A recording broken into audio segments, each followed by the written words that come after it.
샬롬 유선생의 구속사 천국열차 유도순 목사님의 신구약 성경 파노라마를 낭독하는 시간입니다. 지금은 마태복음 파노라마 15장입니다. 이스라엘의 하나님께 영광. 요절은 31절. 벙어리가 말하고 불구자가 건전하고 쩔뚝발이가 걸으며 소경이 보는 것을 무리가 보고 기이 여겨 이스라엘의 하나님께 영광을 돌리니라.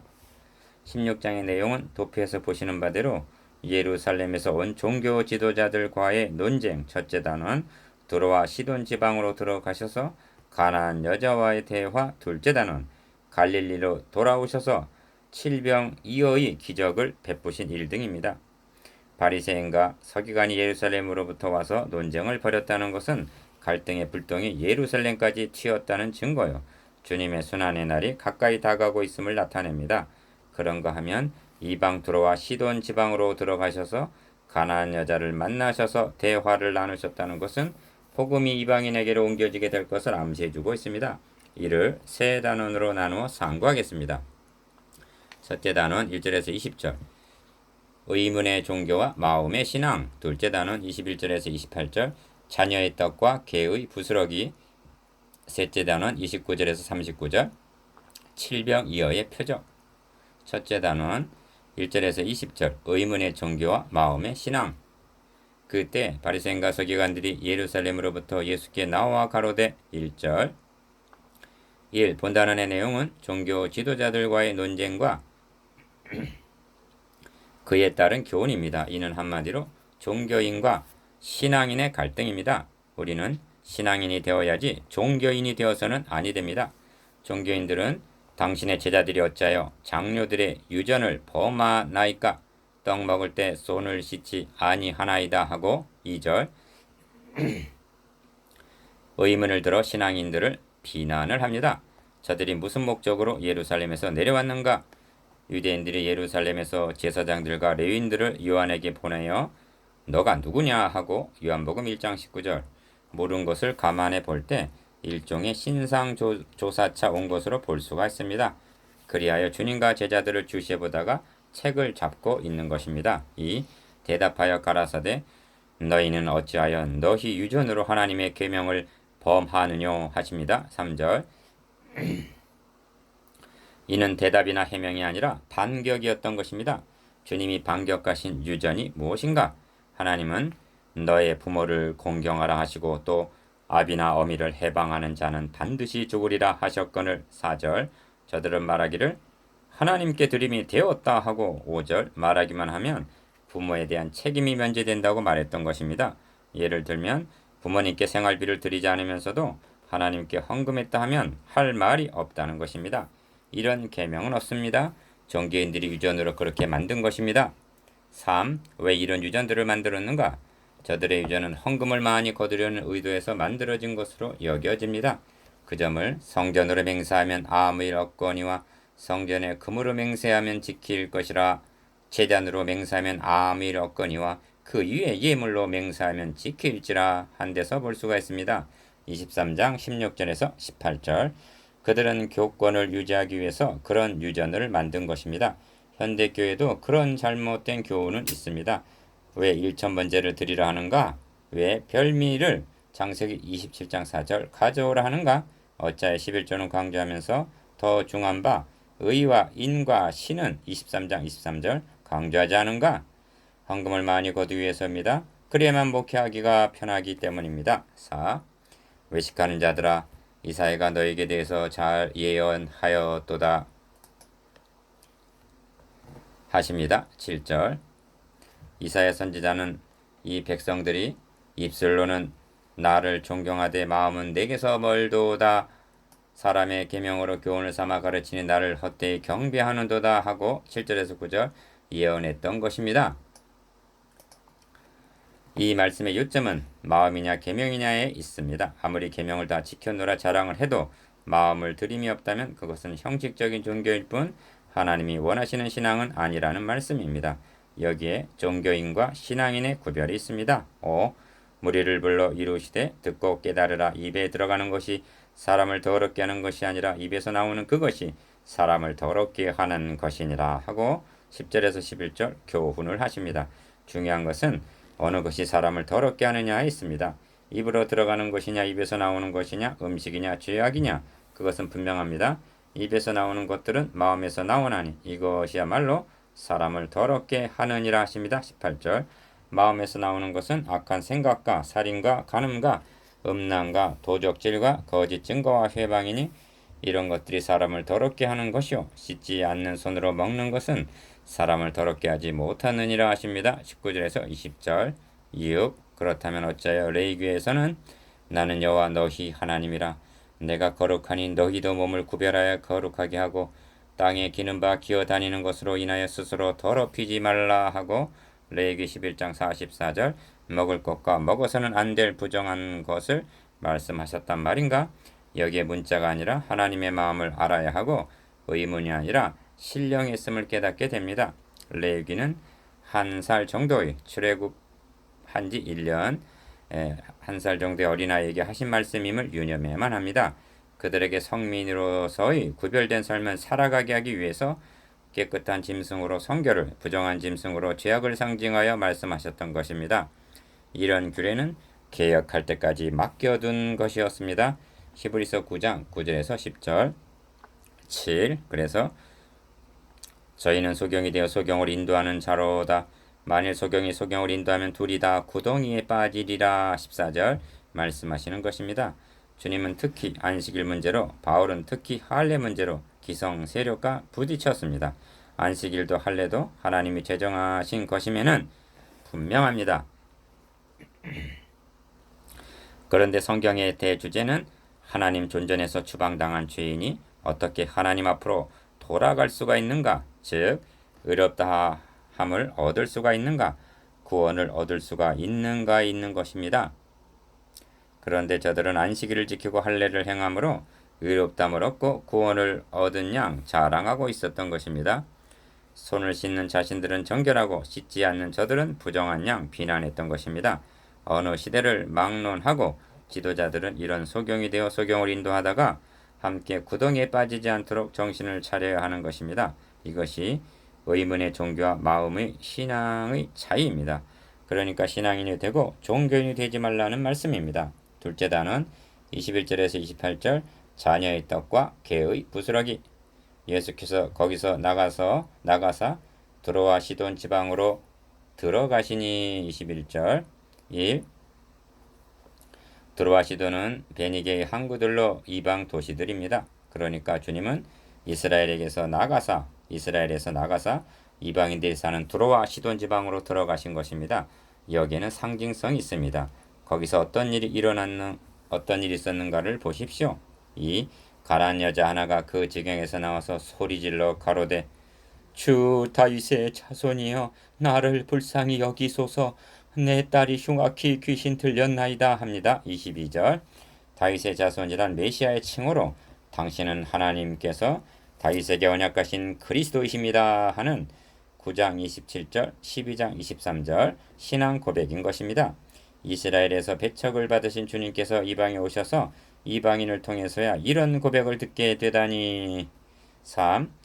예수는 한 말씀도 대답지 아니하시니 합니다. 23절 상반절 어찌하여 대답을 하지 않으셨을까? 이는 마음이 민망하셨음을 나타냅니다. 왜냐하면 이스라엘 집에 잃어버린 양을 24절 생각하셨기 때문일 것입니다. 이방인은 다윗의 자손여 나를 불쌍히 여기소서 하고 호소하고 있는데 자기 땅에 오매 자기 백성들은 요한복음 1장 11절 배척을 하다니 이것이 한 말씀도 대답지 아니하신 주님의 아픈 마음이었을 것입니다. 이런 마음을 사도 바울에게서도 보게 됩니다. 내게 큰 근심이 있는 것과 마음에 그치지 않는 고통이 있다고 호소하면서 내 자신이 저주를 받아 그리스도에게서 끊어질지라도 원하는 바로다 합니다. 무엇을 말입니까? 저희는 이스라엘 사람이라 합니다. 로마서 9장 1절에서 4절 즉 동족 이스라엘의 구원을 위해서라면 자신은 저주를 받아도 좋다는 애끓는 호소였던 것입니다. 그렇습니다. 나라에 본 자손들이 바깥 어두운 데 쫓겨나 거기서 울며 이를 갈 것을 생각한다면 8장 12절 어찌 애통하지 않을 수가 있었겠는가? 주님의 마음에도 이런 고통이 있으셨을 것입니다. 그리하여 나는 이스라엘 집의 잃어버린 양 외에는 다른 데로 보내심을 받지 아니하였노라 하고 말씀하셨을 것입니다. 24절 4. 그러나 여자는 물러가지 않고 여자가 와서 예수께 절하며 가로되 주여 저를 도우소서 합니다. 25절. 그러자 자녀의 떡을 취하여 개들에게 던짐이 마땅치 아니하니라. 26절. 하시는 것이 아닌가? 이는 주님의 심정을 이해한다 하여도 너무 하신 말씀이 아닌가 하는 의아심이 들만합니다. 그렇다면 주님께서 자녀의 떡을 취하여 개들에게 던짐이 마땅치 아니하니라 하신 말씀이 어떻게 역사하고 있는가를 주목해 보시기를 바랍니다. 여자는 분을 내면서 돌아갔습니까? 아닙니다. 놀랍게도 주여 올소이다마는 개들도 자기 주인의 상에서 떨어지는 부스러기를 먹나이다 하고 27절 말하는 것이 아닌가? 여자의 말 중에 핵심이 어디에 있는지 아시겠습니까? 주인의 상이라는 표현을 했습니다. 좀 전에는 예수님을 다윗의 자손 즉 그리스도라고 배겼는데 다윗의 자손과 주인의 상이라는 말이 어떤 연관이 있는지 아시겠습니까? 복음이란 하나님께서 다윗의 자손으로 그리스도를 보내셔서 차려주신 주인의 상인 것입니다. 이는 구원이 유대인에게서 나음이니라를 요한복음 4장 22절 알았던 것입니다. 이를 알았기에 당연한 권리를 주장하듯 하는 것이 아니라 올소이다마는 개들도 자기 주인의 상에서 떨어지는 부스러기를 먹나이다 하고 불쌍히 여겨주시기만을 구하는 것입니다. 냉혹하게 여겨졌던 주님의 말씀이 놀랍게도 유대인들에게 개 취급을 당하던 한 이방 여인을 언약 안으로 이끌어들이는 몽학 선생과 같은 역할을 했던 것입니다. 이 점을 마가복음의 병행 구절에서는 이 말을 하였으니 돌아가라 귀신이 너의 딸에게서 나갔느니라 하십니다. 마가복음 7장 29절. 주인의 상 1. 그러므로 주님께서 유대인들을 자녀로 여기시고 이방인들은 개 취급을 하신다고 여기서는 아니 됩니다. 유대인들은 그렇게 생각했습니다. 아닙니다. 생각해 보십시오. 지금 그리스도를 배척하고 있는 바리새인과 서기관들이 자녀란 말인가? 뱀들아 독사의 새끼들아 하십니다. 12장 34절, 23장 33절.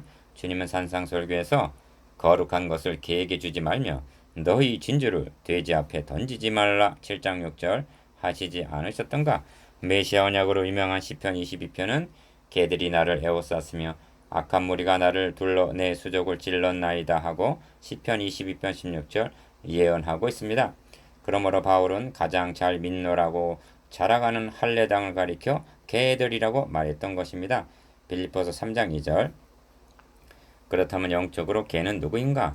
여기에 그리스도를 배척한 유대인들은 개들이 되고 예수를 다윗의 자손으로 고백한 이방 여인은 자녀가 되는 위대한 반전이 있는 것입니다. 개들이란 언약 밖에 있는 자들을 일컫는 말입니다. 계시록에서는 개들과 술객들과 우상 숭배자들이 다 성 밖에 있으리라 하는 것입니다. 계시록 22장 15절.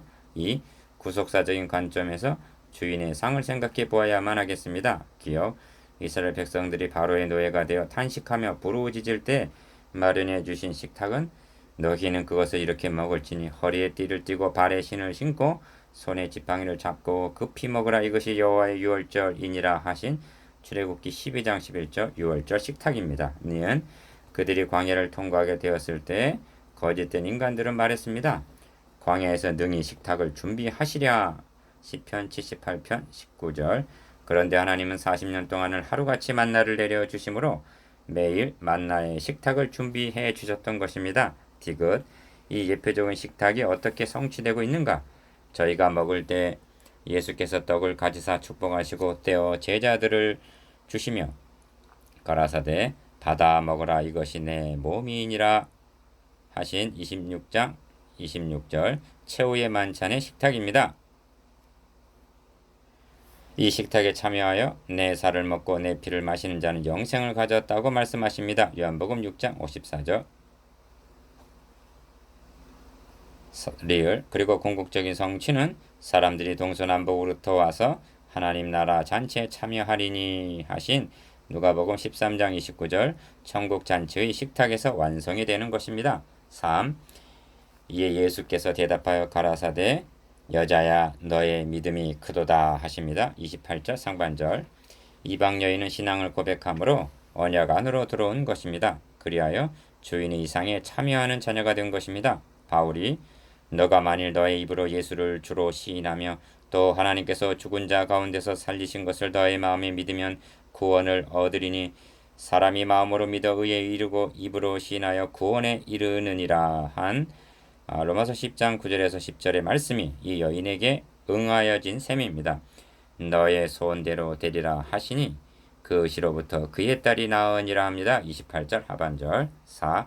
너의 믿음이 크도다 하신 말씀을 물 위로 걷다가 바람을 보고 무서워 빠져 들어가는 베드로에게 믿음이 적은 자여 하신 14장 31절의 말씀과 대조해 보십시오. 큰 믿음과 적은 믿음이 무엇인가? 성경이 말씀하는 믿음은 신념이 아닙니다. 신념은 자신을 믿는 것이지만 믿음은 하나님의 말씀 언약에 대한 반응입니다. 큰 믿음은 예수가 누구인가, 왜 오셨는가를 알고 확신함에 거하는 믿음입니다. 적은 믿음은 확신하지 못하므로 시험을 당할 때에 빠져 들어가는 믿음입니다. 성경은 말씀합니다. 능히 모든 성도와 함께 지식에 넘치는 그리스도의 사랑을 알아 그 넓이와 길이와 높이와 깊이가 어떠함을 깨달아 하나님의 모든 충만하신 것으로 너희에게 충만하게 하시기를 구하노라. 에베소서 3장 18절에서 19절. 5. 여인은 주 다윗의 자손을 믿고 고백함으로 언약 안으로 들어와 주인의 상에 참여하게 된 언약 백성 곧 자녀가 된 것입니다. 이스라엘의 백성들은 언약을 박차고 밖으로 나가므로 개들이 되고 만 것입니다. 우리에게 간구할 것이 있다면 다윗의 자손이여 나를 불쌍히 여기소서 22절, 주여 저를 도우소서 하고 25절, 구할 것밖에는 없는 것입니다. 우리도 전에는 개 취급을 받던 이방인들이었으나 언약을 통해서 자녀가 되는 권세를 얻었으며 부스러기가 아니라 하나님의 나라 잔치에 참여하는 축복을 받았다는 확신 가운데 거하시기를 바랍니다. 셋째 단은 29절에서 39절, 칠병이어의 표적. 예수께서 거기서 떠나서 갈릴리 호숫가에 이르러 산에 올라가 거기 앉으시니 29절. 1. 큰 무리가 30절 상반절 각색 병자를 데리고 오매 고쳐주시니 벙어리가 말하고 불구자가 건전하고 절뚝발이가 걸으며 소경이 보는 것을 무리가 보고 기이 여겨 이스라엘의 하나님께 영광을 돌리니라 합니다. 30절에서 31절. 먼저 기어 이 큰 무리들이 누구인가를 생각하게 합니다. 주님은 시돈 지방에서 21절 갈릴리 호숫가에 이르러 산에 올라가 앉으셨다는 29절 말씀이 안내 역할을 해줍니다. 그렇다면 대부분의 사람들이 가나안 여인처럼 시돈 지방에서 따라온 이방인들이었을 것입니다. 다음은 니은 이스라엘의 하나님께 영광을 돌리니라 한 말씀입니다. 31절 하반절 이는 가나안 여인이 다윗의 자손 22절 주인의 상이라고 27절 고백한 것과 연관이 되는 말씀입니다. 즉 구원이 유대인에게서 남인이라 하는 뜻입니다. 요한복음 4장 22절 이스라엘에게는 저에게는 양자됨과 영광과 언약들과 율법을 세우신 것과 예배와 약속들이 있었기 때문에 로마서 9장 4절 이스라엘의 하나님이 되시는 것입니다. 다시 말하면 이스라엘을 통해서 그리스도를 이 땅에 보내셔서 만민을 구원하시려는 계획을 갖고 계셨기 때문입니다. 그렇다면 유대인들은 모르고 있는 이스라엘의 하나님을 이방인들은 알고 있으며 유대인들은 배척하는데 이방인들은 영광을 돌리고 있는 것이 됩니다. 2. 예수께서 제자들을 불러 가라사대 내가 무리를 불쌍히 여기노라 저희가 나와 함께 있은지 이미 사흘임에 먹을 것이 없도다 길에서 기진할까 하여 굶겨 보내지 못하겠노라 하십니다. 32절 큰 무리들은 주님과 사흘이나 함께 있었습니다. 그리하여 굶주린 상태로 그대로 돌려보낸다면 기진할 형편에 있었습니다. 제자들이 가로되 광야에 있어 우리가 어디서 이런 무리에 배부를 만큼 떡을 얻으리까 하고 33절 말합니다. 제자들은 오병이어의 표적은 까마득하게 잊은 것 같이 보입니다. 큰 무리와 광야 사흘이나 되었다는 환경은 제자들의 믿음마저도 기진하게 만든 것일까요? 너에게 떡이 몇 개나 있느냐 가로되 7개와 작은 생선 2마리가 있나이다. 34절 그리하여 칠병이어의 기적을 베푸셔서 다 배불리 먹고 남은 조각을 7 광주리의 차게에 거두었으며 먹은 자는 여자와 아이 외에 4,000명이었더라 합니다. 37절에서 38절 3. 칠병이어의 식탁에 참여한 저들은 이를 베풀어 주시는 분이 누구인지 자신들을 불쌍히 여기시는 그분이 왜 오셨는지를 깨닫고 집으로 돌아갔단 말인가. 여기서 두 장면의 유사성을 보게 됩니다. 출애굽 당시에도 하나님은 광야에서 식탁을 준비하여 주셨습니다. 그런데 그때나 이때나 인간은 하나님께 어떻게 보답하고 있는가? 그뿐 아니라 하나님을 대적하여 말하기를 하나님이 광야에서 능히 식탁을 준비하시랴.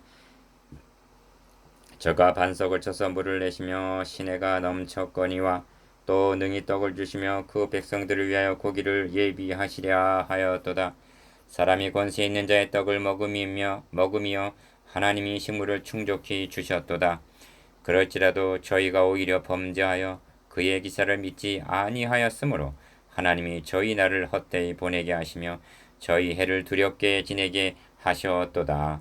시편 78편 19절에서 20절, 25절, 32절에서 33절.